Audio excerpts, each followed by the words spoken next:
नमस्कार, मैं हूं श्रद्धा। आप देख रहे हैं न्यूज 24। बांदा जेल से लखनऊ लाए गए माफिया मुख्तार अंसारी को एमपी एमएलए कोर्ट में पेश करने के बाद एक बार फिर से वापस जेल भेज दिया गया है। मुख्तार अंसारी को एम्बुलेंस के जरिए लखनऊ लाया गया था। मुख्तार को बांदा से लखनऊ लाने के दौरान तमाम हलचल देखने को मिली।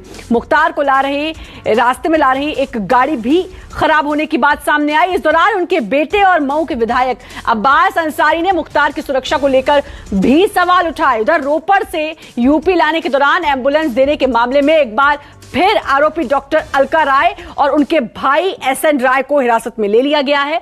डॉक्टर अलका राय और उनके भाई पर मुख्तार अंसारी को एम्बुलेंस से सहायता मुहैया कराने का आरोप है। इस मामले में डॉक्टर अलका राय करीब 8 महीनों से जेल में बंद थी और जेल से छूटने के बाद अब दोनों के खिलाफ गैंगस्टर एक्ट के तहत मामला दर्ज किया गया और अब दोनों को एक बार फिर गिरफ्तार कर लिया गया। इस मामले में मुख्तार अंसारी, डॉक्टर अलका राय सहित 12 लोग अभियुक्त बनाए गए हैं। अलका राय संजीवनी अस्पताल की संचालिका हैं। उन पर आरोप है कि वो कई साल से मुख्तार अंसारी को प्राइवेट एम्बुलेंस की सुविधा मुहैया करा रही थी।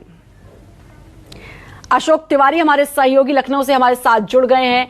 अशोक, एक बार फिर मुख्तार अंसारी पर नकेल कसनी शुरू हो गई है और ना सिर्फ मुख्तार अंसारी पर बल्कि उनके सहयोगियों पर भी एक बार फिर नकेल कसी गई है।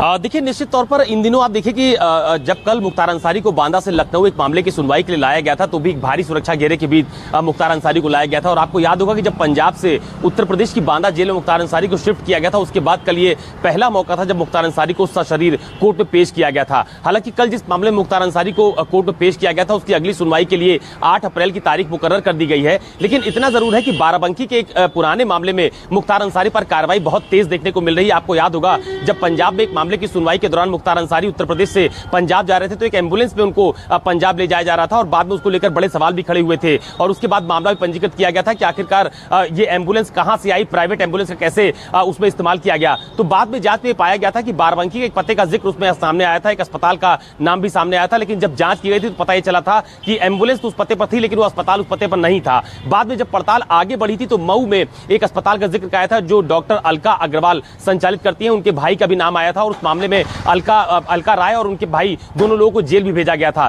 तकरीबन 8 महीने के बाद उनको जमानत मिली थी और कल उसी मामले में बाराबंकी की पुलिस भी पूछताछ के लिए मऊ पहुंची थी, जहां पर अलका राय और उनके भाई को फिलहाल हिरासत में लिया गया है और बाराबंकी उनको ले जाया जाएगा। तो कुल मिलाकर मुख्तार अंसारी के चाहे अवैध निर्माण हो या अवैध कब्जे हो या पुराने कोई भी मामले हो, उसमें बहुत तेजी से कार्रवाई इन दिनों उत्तर प्रदेश में देखने को मिल रही है। आपको याद होगा कि बीते दिनों लखनऊ के हजरतगंज में भी तमाम सारी ऐसी प्रॉपर्टीज थी जिसको अवैध कब्जा बताकर के बहाने कब्जा किया गया था मुख्तार अंसारी की तरफ से। तो ऐसे तमाम सारे मामले जो पुराने पंजीकृत रहे हैं या फिर गैंगस्टर के मामले हो, उसमें बहुत ज्यादा तेजी से फिलहाल कार्रवाई उत्तर प्रदेश में देखने को मिल रही है। और खासतौर पर एम्बुलेंस प्रकरण में कल अलका राय जिनके द्वारा अस्पताल संचालित किया जा रहा था उनको, उसके अलावा उनके जो भाई हैं उनसे भी काफी देर तक पूछताछ की गई थी। कल देर रात बाराबंकी की पुलिस मऊ भी पहुंची थी जहां पर उनको हिरासत में लिया गया है और ये कहा जा रहा है कि आज ही अलका राय और उनके जो भाई हैं उनको दोनों लोगों को आज बाराबंकी लेकर जो बाराबंकी पुलिस है वो पहुंचेगी और उसके बाद आगे की कार्रवाई देखने को मिलेगी।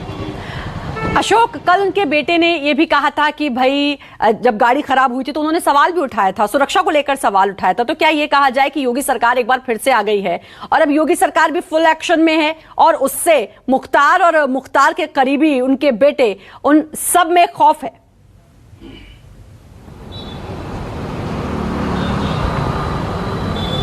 देखिए, इस बात से इनकार नहीं किया जा सकता। सिर्फ मुख्तार अंसारी के मामले में नहीं बल्कि अतीक अहमद के मामले में भी कल एक बड़ी कार्रवाई प्रयागराज में देखने को मिली है जहां पर अवैध निर्माण को उत्तर प्रदेश पुलिस की तरफ से ध्वस्त किया गया है, यानी जो इलाहाबाद विकास प्राधिकरण है उसकी तरफ से ध्वस्त किया गया है। तो मुख्तार अंसारी के मामले में या अतीक अहमद के मामले में या दूसरे भी जो अन्य अपराधी हैं उनके मामले में बहुत तेजी से कार्रवाई हम लोगों ने पिछली सरकार में भी देखी थी और योगी सरकार की तरफ से शुरुआती दौर से इस बात का दम भरा जाता रहा है कि उत्तर प्रदेश में अब अपराधियों के खिलाफ कड़ी कार्रवाई देखने को मिलेगी। तो मुझे लगता है कि अब जब योगी सरकार 2.0 का गठन हो चुका है तो शुरुआती दौर से अधिकारियों को इस बात के निर्देश योगी सरकार की तरफ से जारी किए गए हैं कि अपराधियों के खिलाफ कड़ी कार्रवाई की जाए ताकि जो लॉ एंड ऑर्डर का एक बड़ा मुद्दा प्रमुखता से उठाया जाता रहा है बीजेपी की तरफ से कि अगर उत्तर प्रदेश में बीजेपी की सरकार है तो लॉ एंड ऑर्डर बहुत चुस्त और दुरुस्त होगा, कम से कम वो मैसेज दिया जा सके। तो मुख्तार अंसारी के मामले में, अतीक अहमद के मामले में, ऐसे तमाम सारे माफिया जिनके खिलाफ गंभीर धाराओं में आपराधिक मामले पंजीकृत हैं उनके मामले में बहुत ज्यादा तेजी से कार्रवाई देखने को मिल भी रही है और ऐसी उम्मीद भी जताई जा रही है कि आने वाले दिनों में अपराधियों के खिलाफ कड़ी कार्रवाई करते हुए दिखाई देगी योगी सरकार। जी जी बिल्कुल, आप बने रहिए हमारे साथ और लगातार योगी सरकार कुछ ना कुछ ऐसा करती है जिससे समझ में आए अपराधियों को कि भाई मुस्तैद है पूरी तरीके से सरकार। आगे नमस्कार, मैं हूं मानक गुप्ता। अगर आपको हमारा ये वीडियो पसंद आया हो तो इसे लाइक और शेयर जरूर करें और हां, हमें सब्सक्राइब और फॉलो करना ना भूलें ताकि आप देश और दुनिया की कोई खबर मिस ना करें। तो जुड़े रहिए हमारे साथ और देखते रहिए न्यूज़ 24।